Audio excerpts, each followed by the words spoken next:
The emperor, in Constantinople, just ordered the translation of newly discovered Confucian texts into Greek, seeking wisdom from the distant celestial dragon throne.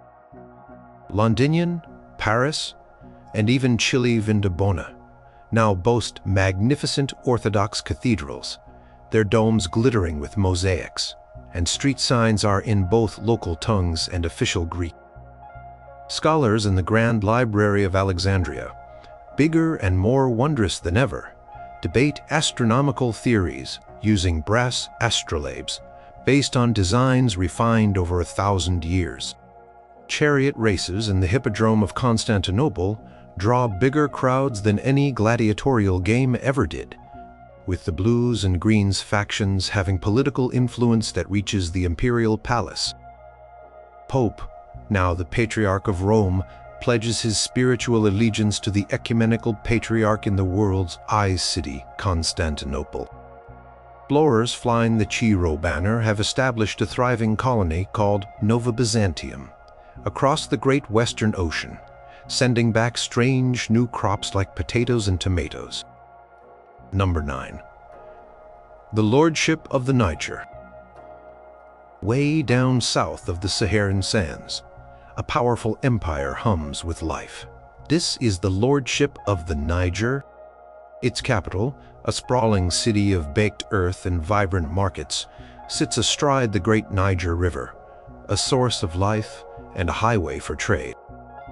Gold, so much gold, flows from its mines, making its rulers fantastically wealthy.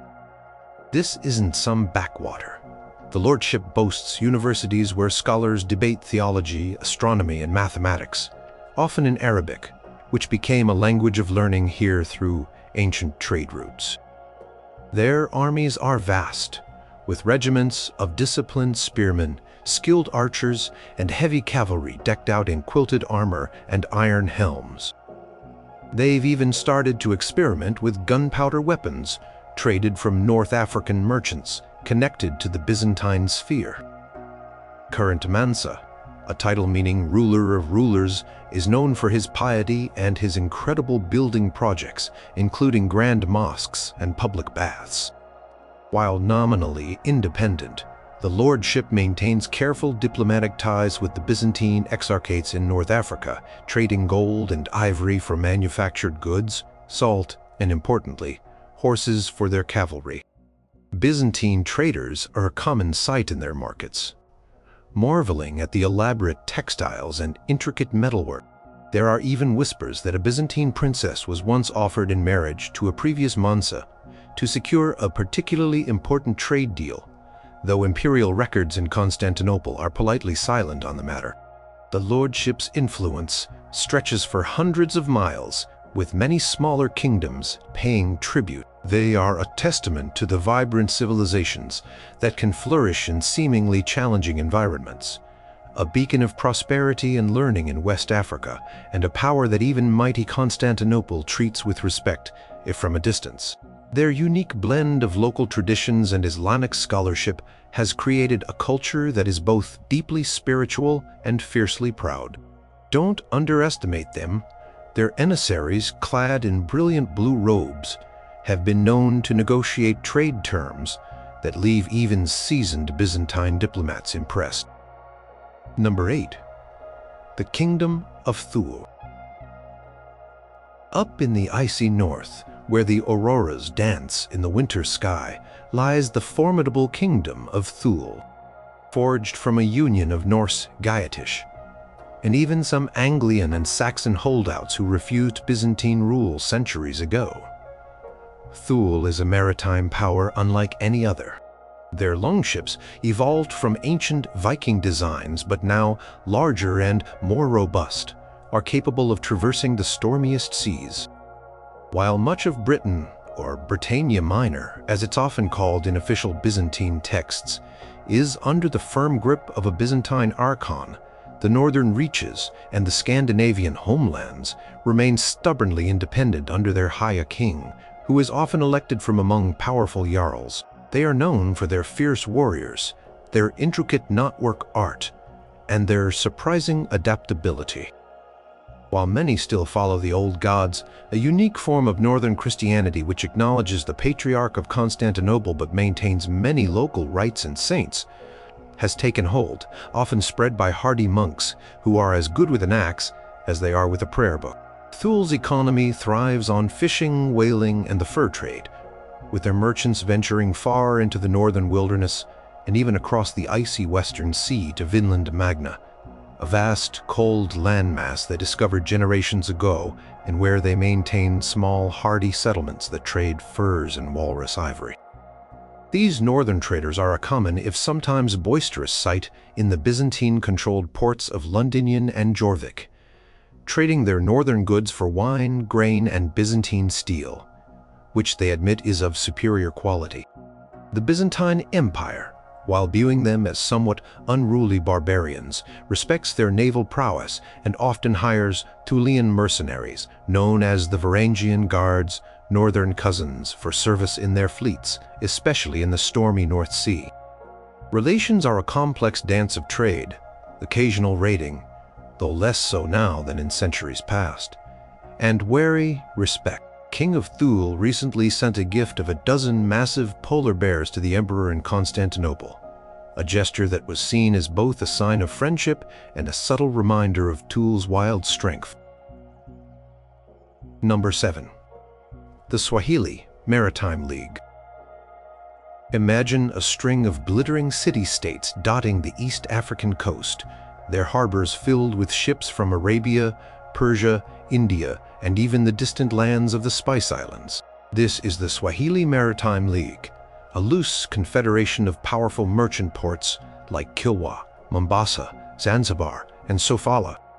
They don't have a single emperor, but rather a council of wealthy sultans and merchant princes who coordinate trade policies and mutual defense. Their wealth comes from the sea and the trade winds. They are the middlemen of the Indian Ocean, exchanging African gold, ivory, timber, and even exotic animals for textiles, spices, porcelain from China, and metal goods from the Byzantine East. Their cities are beautiful, built with coral stone, boasting intricately carved wooden doors and bustling markets filled with the scent of cloves and cardamom. The language here is Swahili, a Bantu tongue enriched with Arabic, Persian, and even some Greek loanwords from Byzantine traders who occasionally venture this far south. While Islam is the dominant religion, it's a unique coastal variant, blended with local African traditions and beliefs. The League's dhows, with their distinctive lateen sails, are masters of the monsoon winds, their captains possessing incredible navigational skills passed down through generations. They have a complex relationship with the Byzantine Empire. While direct political control from Constantinople is non-existent this far south, Byzantine merchants are active in their ports, and the League is a crucial link in the trade route that brings Eastern luxuries to the Mediterranean world. Sometimes a Byzantine naval squadron will make a courtesy visit to remind the sultans of Constantinople's reach, but mostly it's a relationship of pragmatic commercial partnership. The League is fiercely protective of its trade secrets and its independence, capable of mustering surprisingly effective fleets to deal with pirates or overly ambitious foreign powers. They recently astonished a Byzantine trade delegation by presenting them with a giraffe, a creature not seen in Constantinople for centuries, which now resides in the imperial menagerie. The Swahili Maritime League is a testament to the power of trade and cultural fusion, a vibrant and wealthy civilization thriving on the edge of the known Byzantine world. Number 6. The Khaganate of the Northern Steppes. Beyond the northern frontiers of the Nova Romana Imperium and the western borders of the Celestial Dragon Throne, the vast, windswept steppes are home to the Khaganate.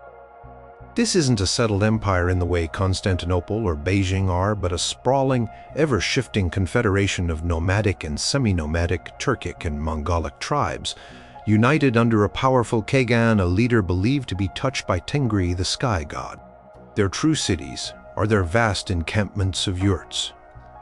Their wealth is in their herds of horses, cattle, and sheep, and their power is in their cavalry. Every man is a born rider and archer capable of astonishing feats of horsemanship and firing arrows with deadly accuracy from the saddle. They are the heirs to the legacy of countless steppe empires that have risen and fallen over millennia. While some tribes have adopted forms of Nestorian Christianity, Islam, or Buddhism through contact with settled civilizations, many still adhere to their ancient shamanistic beliefs. The Khaganate is a constant factor in the strategic thinking of both Constantinople and the Dragon Throne.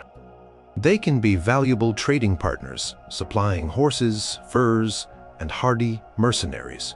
Or they can be a devastating threat, launching lightning raids deep into settled territories if they perceive weakness or if a particularly ambitious Khagan rises to power.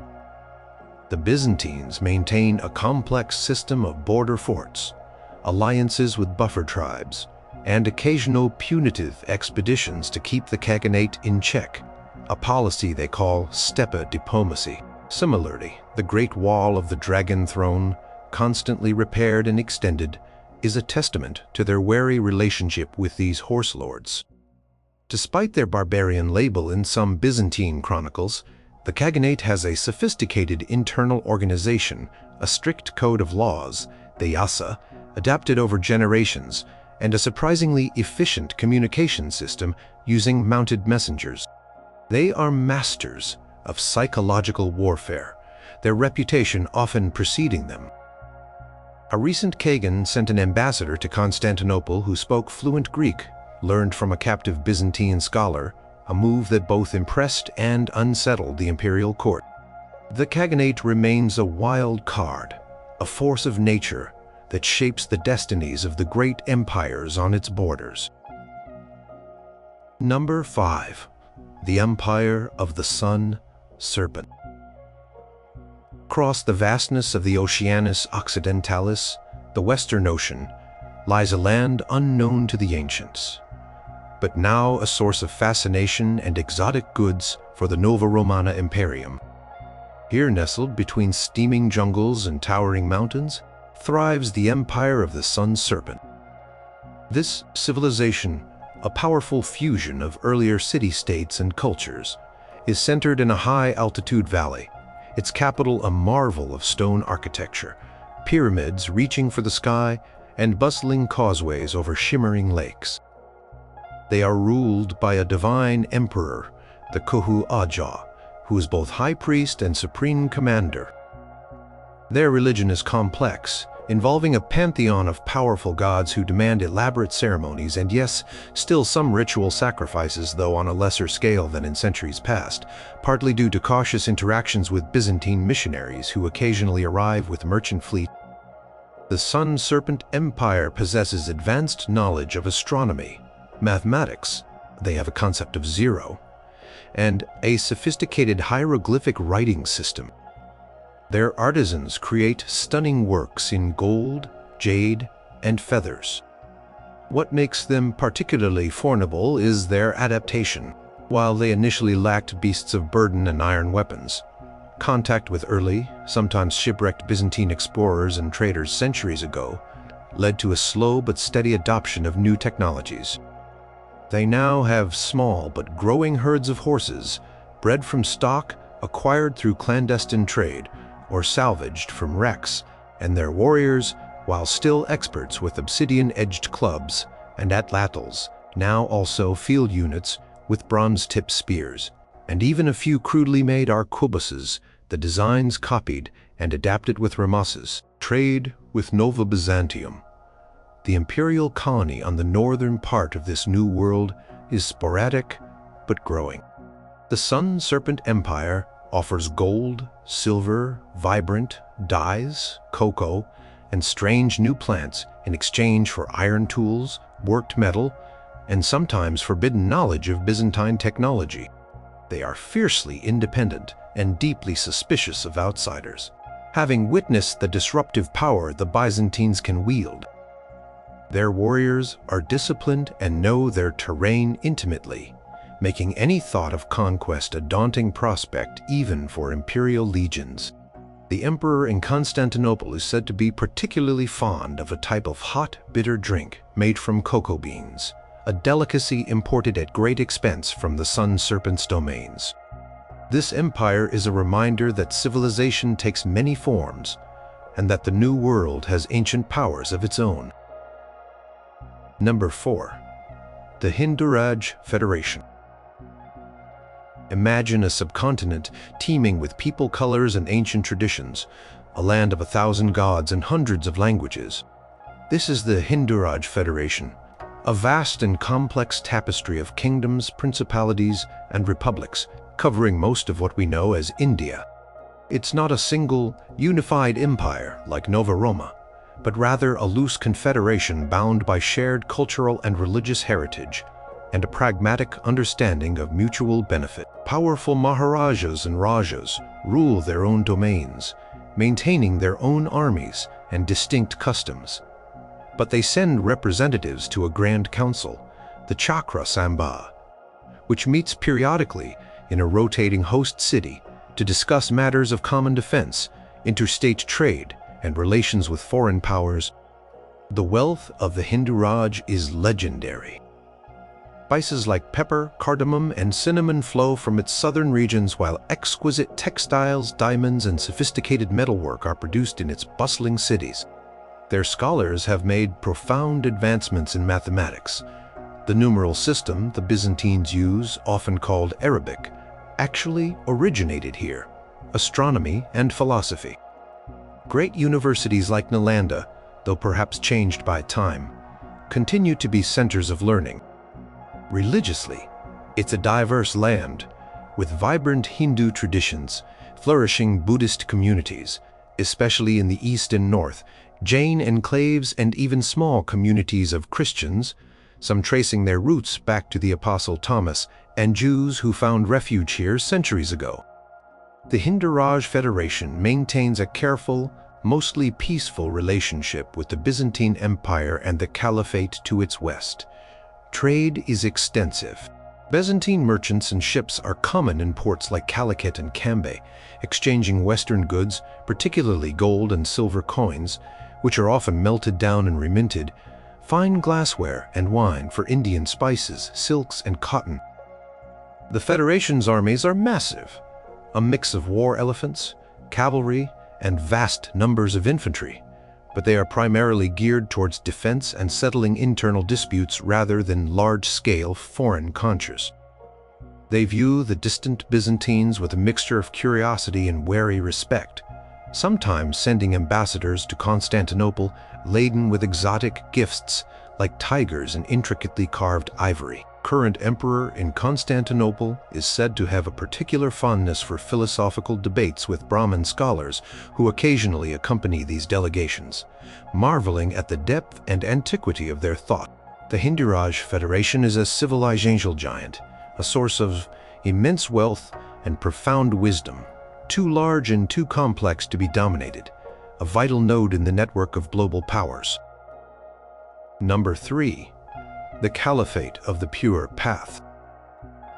To the east of the Nova Romana Imperium, stretching across Persia, Mesopotamia, and into the lands of Central Asia, lies the powerful Caliphate of the Pure Path. This great Islamic state is a formidable rival and occasional uneasy partner to Constantinople. Its capital, often Isfahan or Baghdad depending on the ruling dynasty, is a center of learning and splendor, boasting magnificent mosques with turquoise domes, sprawling palaces with intricate tilework, and legendary gardens. Caliph, seen by his followers as the spiritual successor to the Prophet, also wields immense temporal power, commanding large, well-equipped armies that include elite Ghulam slave soldiers, swift Turkic horse, archers, and increasingly gunpowder. The Caliphate is a hub of scientific and artistic innovation. Scholars, in its great libraries and observatories, have made significant advances in algebra, medicine, optics, and chemistry. Their poets write verses that are recited across the Islamic world, and their artisans produce some of the world's finest carpets, ceramics, and metalwork. The Silk Road, or at least its western and central portions, runs largely through their territory, bringing immense wealth from the trade of silks, spices, porcelain, and other goods between the East and West. Relations with the Byzantine Empire are a complex tapestry of conflict and cooperation. For centuries, the two empires had been locked in a Guiling struggle, with frequent border wars fought across the Anatolian highlands and the Caucasus Mountains. Yet, there are also periods of peace, marked by extensive trade and even cultural exchange. Byzantine Greek texts on philosophy and science were translated into Arabic centuries ago, fueling the Caliphate's intellectual flourishing, and now sometimes Arabic scientific texts find their way into Byzantine libraries. There is a healthy, if sometimes grudging, respect between the two powers. Byzantine diplomats in the Caliph's court are treated with elaborate ceremony, and Caliphal ambassadors in Constantinople are similarly received. Both empires see themselves as bastions of true faith and civilization, destined to lead humanity. Caliphate of the Pure Path is also a major influence across other Islamic lands, from the Lordship of the Niger to parts of the Swahili coast, and even communities in the Hindu Federation and beyond. They are a key player on the world stage, a sophisticated and powerful civilization whose actions directly impact the balance of power in the known world. A recent peace treaty with Constantinople, brokered after a particularly exhausting border war, has led to a surge in trade and a cautious hope for a more stable era, though both sides continue to build up their border fortifications just in case. Number 2.